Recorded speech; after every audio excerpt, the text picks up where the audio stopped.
भगवान शिव कहते हैं कि ये 7 बातें किसी को नहीं बतानी चाहिए। दोस्तों, आज के समय में ऐसा कोई भी मनुष्य नहीं है जिसके जीवन में दुख, कठिनाइयां और असफलता न हो। ऐसा उनके साथ उनकी ही गलतियों के कारण होता है।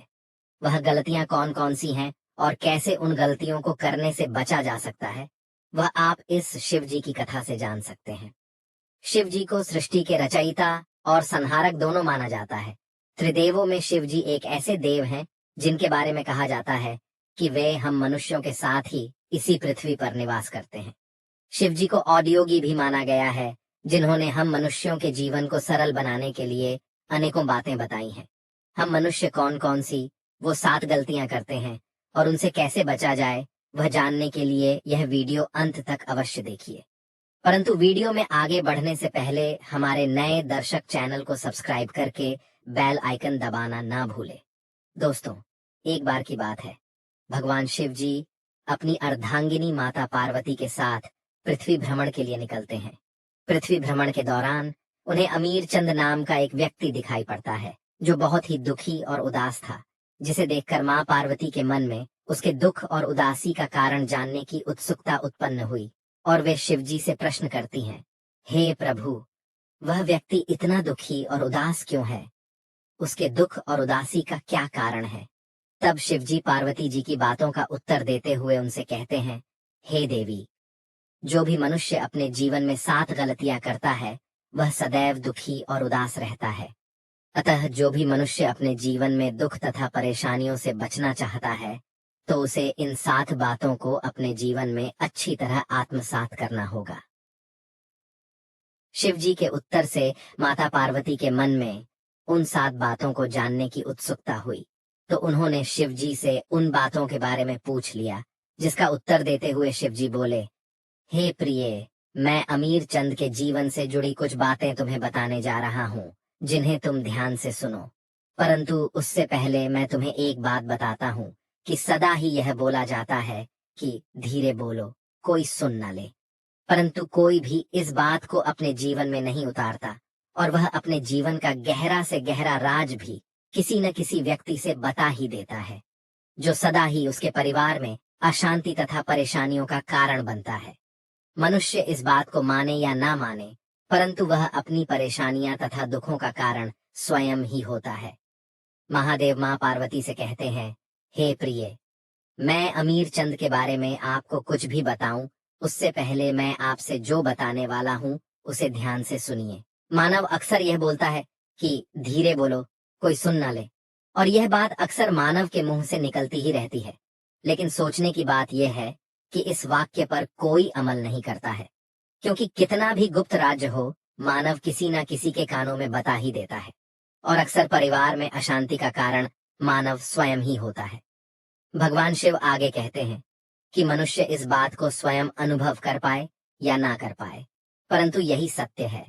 स्वयं को दूसरों के आगे बड़ा दिखाने या फिर स्वयं के लिए दूसरों के मन में सांत्वना या दया का भाव पैदा करने के लिए जाने अनजाने में मानव स्वयं ही अपने राज्य दूसरों को बता देता है, जो एक ना एक दिन दुख और झगड़े का कारण बन जाता है, जिसके बाद मनुष्य को अपने किए पर पछतावा होता है।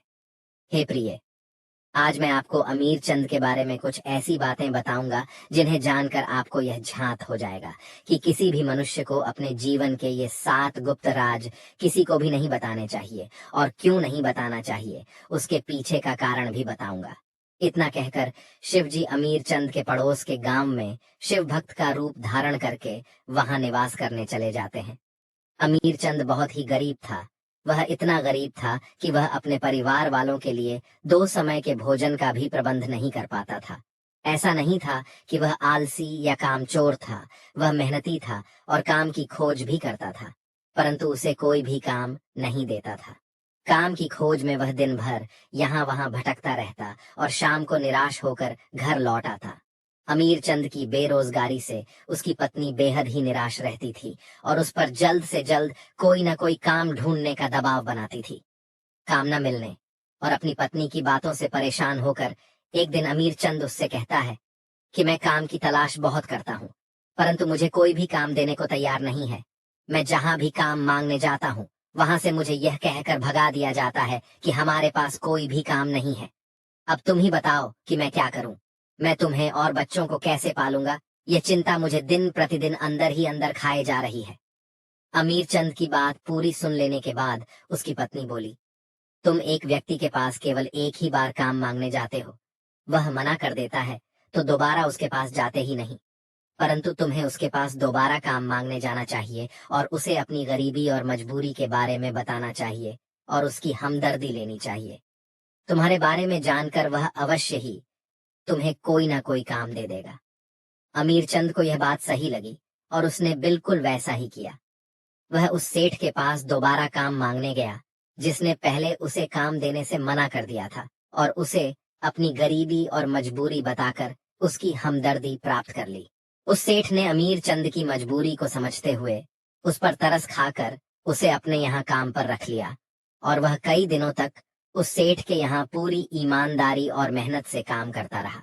परंतु जब उसे यह पता चला कि वह सेठ उसे अपने यहाँ काम कर रहे दूसरे मजदूरों से कम वेतन देता है तो उसे बहुत ही ज्यादा दुख हुआ। इसका कारण जानने के लिए वह सेठ के पास जा पहुंचा, लेकिन सेठ उसकी बातें सुनकर उस पर क्रोधित हो गया और बोला कि मैंने तुम्हारी मजबूरी को समझते हुए तुम्हें अपने यहाँ काम दिया और अब तुम मुझ पर ही प्रश्न उठा रहे हो।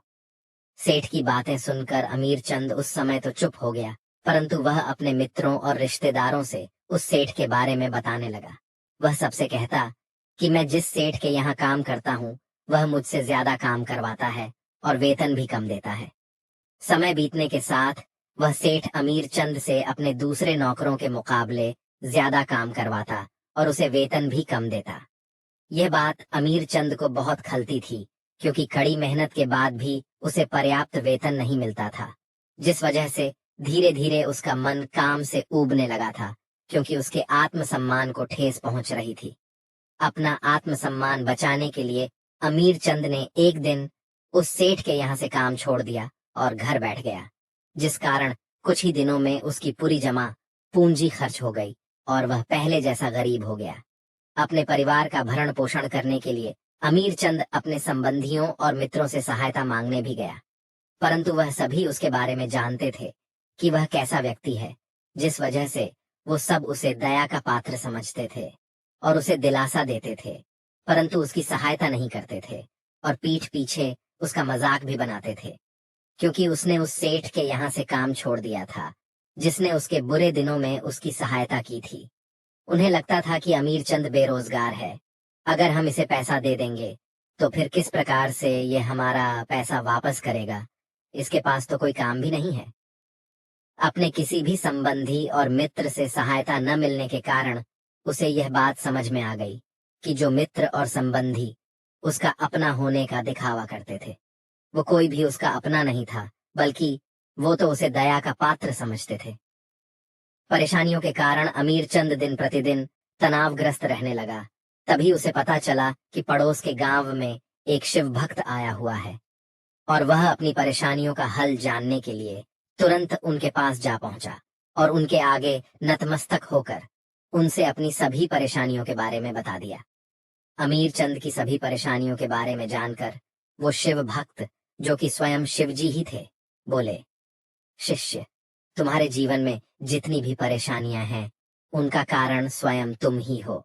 यदि तुम विवेक से काम करते तो इनमें से एक भी समस्या तुम्हारे चित्त को दुखी नहीं कर सकती थी। तुमने स्वयं ही अपने अविवेक और मूर्खता के कारण स्वयं के जीवन को दुख और परेशानियों से भर लिया। मैं तुमसे ऐसी 7 बातें बताने जा रहा हूँ जिन्हें तुम अपने जीवन में आत्मसात कर लेना, जिससे तुम सदा ही दुख और परेशानियों से बचे रहोगे। पहली बात है, कभी भी अपने जीवन की परेशानी और दुखों के बारे में किसी को नहीं बताना, क्योंकि ऐसा करके तुम दूसरों की दया के पात्र बन जाओगे और हो सकता है दया करके वह तुम्हारी सहायता भी कर दे, परंतु आगे चलकर वह तुम्हारा फायदा उठाने से नहीं चुकेगा और तुम्हारा उपहास भी करेगा। दूसरी बात है, अपने अतीत में की गई हुई गलतियों और भविष्य की रणनीतियों के बारे में किसी से कभी नहीं बताना, क्योंकि जिसे भी तुम्हारे अतीत के बारे में पता होगा वह तुम्हारे द्वारा किए गए अतीत के कार्यों से तुम्हारा भविष्य जोड़ कर देखेगा। तीसरी बात है, अपने घर की बातों को किसी बाहरी व्यक्ति से नहीं बताना चाहिए। ऐसा करने से उस बाहरी व्यक्ति को घर में घुसपैठ करने का मौका मिल जाता है और वह आपका फायदा उठाने से कभी नहीं चूकेगा। पति पत्नी, माता पिता, भाई बहन के बीच के छोटे मोटे झगड़ों और लड़ाई के बारे में कभी भी किसी बाहरी व्यक्ति से नहीं बताना चाहिए। ऐसा करने से छोटे मोटे झगड़े और ज्यादा बड़े हो जाते हैं। चौथी बात है जो किसी को नहीं बताने चाहिए, वह स्वयं की आमदनी। यदि आपकी आय कम है तो हो सकता है आवश्यकता पड़ने पर आपके सगे संबंधी एक बार आपकी सहायता कर भी दे, परंतु सदा सदा के लिए आप उनकी दया और मजाक के पात्र बन जाएंगे। पांचवी बात है जो किसी से नहीं बतानी चाहिए, वह है स्वयं की कमजोरी और ताकत। जिस किसी को भी आपकी कमजोरी के बारे में पता होगा वह अवश्य उनका फायदा उठाएगा, और यदि ताकत के बारे में भी पता होगा तो वह उसका तोड़ अवश्य ढूंढेगा। दोनों ही अवस्थाओं में आपको नुकसान ही होगा। छठी बात है जो किसी को नहीं बतानी, वह है अपने मित्र और शत्रु के बारे में। ऐसा करके आप अपने शत्रुओं को अपने विरुद्ध शक्तिशाली बनाएंगे, क्योंकि वह आपके मित्रों को अपने करीब लाकर उनका इस्तेमाल आपके विरुद्ध करेगा और आपके शत्रुओं को बड़ी ही सरलता से आपके विरुद्ध इस्तेमाल करेगा। सातवीं और आखिरी बात है अपने द्वारा किए गए दान और पुण्य के बारे में किसी से नहीं बताना चाहिए। ऐसा करने से आपके अंदर अहंकार निर्मित होगा जो आपके विनाश का कारण बनेगा। शिव भक्त ने ये जो 7 बातें अमीर चंद से बताई थीं, उन्हें आप अपने जीवन में आत्मसात करके अपने जीवन को सुखमय और आनंदमय बना सकते हैं, क्योंकि इन बातों में संसार के सभी सिद्धांत छुपे हुए हैं।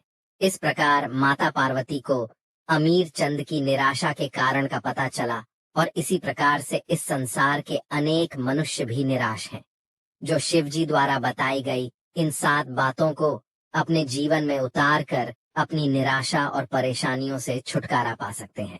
आज की इस वीडियो में बस इतना ही। आपको ये वीडियो कैसी लगी वह हमें कमेंट बॉक्स में कमेंट करके जरूर बताना, और वीडियो अच्छी लगी हो तो वीडियो को ज्यादा से ज्यादा लोगों तक शेयर भी कर देना। मिलते हैं आप सबसे बहुत ही जल्द अगला वीडियो लेकर। साथ ही दोस्तों कमेंट में हर हर महादेव जरूर लिख देना और चैनल को सब्सक्राइब जरूर करें। आप सभी का धन्यवाद।